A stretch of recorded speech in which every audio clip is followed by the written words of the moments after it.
Yeah, people have opinions. Pretty strong ones. What? No.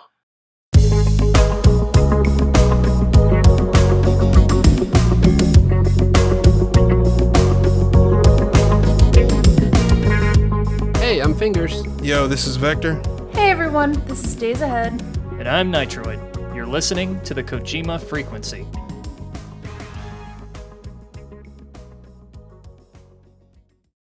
When it comes to Metal Gear, you know, that's to be expected, but we're not in the Last of Us fandom, so we didn't know they would be coming that hard. I mean, I knew. I may have gotten yelled at a little bit. I knew, because The Last of Us, for a lot of people, it's their Metal Gear. So it's like in Rambo, which is actually a Metal Gear reference. Look at that. I think it was Rambo 3 when the Colonel's like, "We had our Vietnam, now you'll have yours." He's talking to the Russian dude. You guys remember that? Nope. I can't remember 3 for the life of me. Yeah. 3 is the best one. What? Yeah, I can't remember it. I'll have to go back. Oh, man. That's like all the Rambo memes come from 3. Yeah, I can't really remember any of the plot beats for Rambo 3, and I can't really remember too many of the plot beats from The Last of Us 2, because I really didn't care as I was playing through it. So I remember Weird Al parodying... Oh, right. was it the second one in UHF? Or was was he parodying 2 or 3? Essentially, all the first 3 Rambo movies, they all end the same. He's got an M60 and he shoots it and blows stuff up and yells, which is when you get the M63 and MGS3, that's where that comes from. Yeah, that's amazing. First time I did that, it was just joy. Pure, unadulterated, unfiltered joy. I just like in UHF where he's walking slowly towards the guy with the bow and arrow, and the enemy soldier is like unloading an SMG at him at point blank range and nothing's hitting, and then he lets go of the arrow and the soldier just explodes. I haven't seen that movie, but I know what you're talking about. I need to check this out for sure. It's a great movie. Sounds great. So, Fingers, you are, in fact, the only one of us who has finished the game. Yeah. You are the first of us. Hey. Ah, nice. Very nice. I'm going to get yelled at again. Yeah, I mean, you know, as a game, you know, my impressions pretty much have stuck since last time. It was definitely great stealth. The combat was good, pretty satisfying, but there was a lot of long, slow discussions, slow walk scenes that just like made me not like the game as much, and just the stuff that they were doing with the plot, I just didn't care. Like anytime the camera started panning up and I realized it was a cutscene, I just kind of looked at Twitter. I've done that with games, a lot of games. But it's like I won't just skip the cutscene. I don't know what's wrong with me. I'll sit there and let it play through, even though I could skip it. Right? Yeah, I mean, I let them play out just to see what they were, but nothing really, I was definitely more emotionally impacted by the first game. A lot of the stuff just kind of fell flat for me, and I was like, oh, okay. And I think that is something that even dedicated fans are feeling. Well, some dedicated fans are feeling. Again, I haven't played the game, but as someone who did appreciate the first game's story, it did feel a bit like a dud. But to your point, I'm wondering if this is how people who've never played other Metal Gears feel about Metal Gear Solid 5. Because there is that like subset, you guys know who I'm talking about, that subset of folks who really enjoyed Metal Gear Solid 5, never have played the other games. Right. And they don't understand sort of the divisiveness. Yeah, they don't get that there's a major tonal shift between every other Metal Gear Solid and 5. Yeah. And, I think part of the reason why we're a little critical of The Last of Us, to say the least, is because as Metal Gear fans, specifically Metal Gear fans who have kind of been neck deep in this for a very long time, we are very sensitive to effective melodrama. And when it comes to melodrama in Metal Gear, it sort of paints with a broad brush. It goes a little bit everywhere, trying to think of how to word this because it's kind of difficult to articulate what I'm trying to say here. In The Last of Us, every emotional beat felt very forced to me. And in Metal Gear, despite how hokey it can get at times, you never feel like something is being forced on you. You never feel like you're being forced to feel something. Yeah, that's very much what The Last of Us was doing. It was like forcing us, like, feel this emotion. The here's the spoiler. When they're fighting at the very end, Abby and Ellie, and she's, Ellie definitely has the upper hand, has Abby underwater. Then she's got this like vision of Joel. Go ahead. To be fair, she has most of her upper hand. Yeah, at that point, yeah. No, before it gets the fingers get bitten off. Yeah. Oh, okay. Well.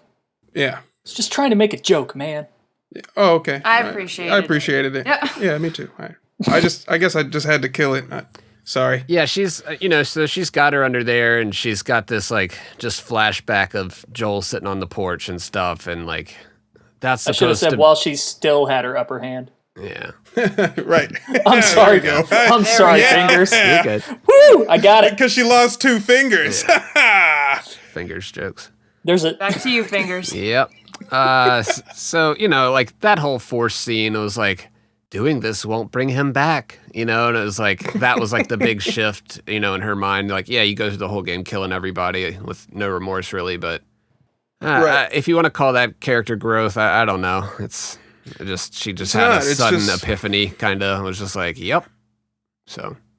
Back to Nitroid's point about, the forced feeling of The Last of Us versus the more, I don't want to even say nuanced,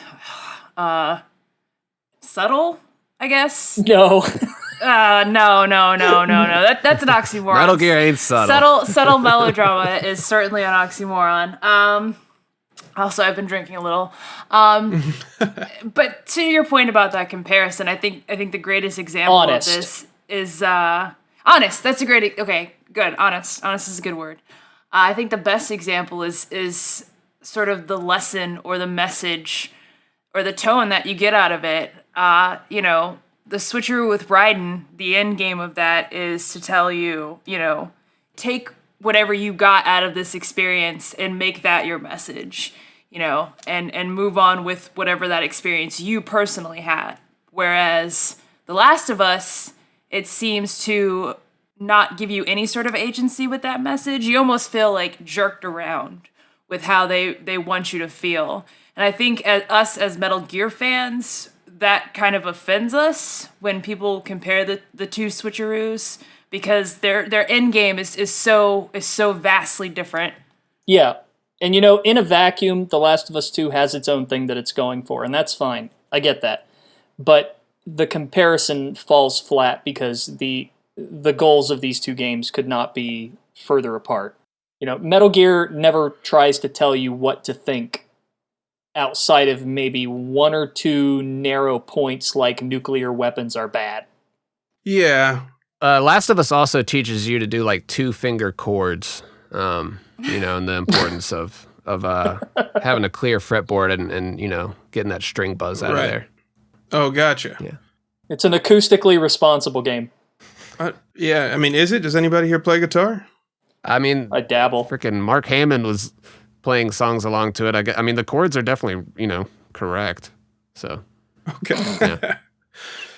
I disagree somewhat about Metal Gear not being manipulative. I think obviously Last of Us 2 is way more heavy-handed, and it emotionally tries to make you feel things, which just backfires exponentially most of the time. But with most of the Metal Gear games, there's except for one, there's usually a character whose job is to just be there to make you sympathize with the protagonist. In 2, it was Rose. In 3, it was the boss. And then watching, actually no, when I tried my best to play Police Knots, it's Jonathan's wife. And their only purpose is just be there and like, oh, I have this character that I care about, and we have this history. I'm not going to show you what that history is, or make you understand why I care about this character. You're just supposed to know that this character cares about this other one, and therefore the stakes have been set. And I don't think that's good storytelling. Obviously, Last of Us 2 does it way worse, but I would agree and I would disagree because I think you're right on the surface that's how these characters are set up. But throughout the course of the game, those relationships are justified, I feel.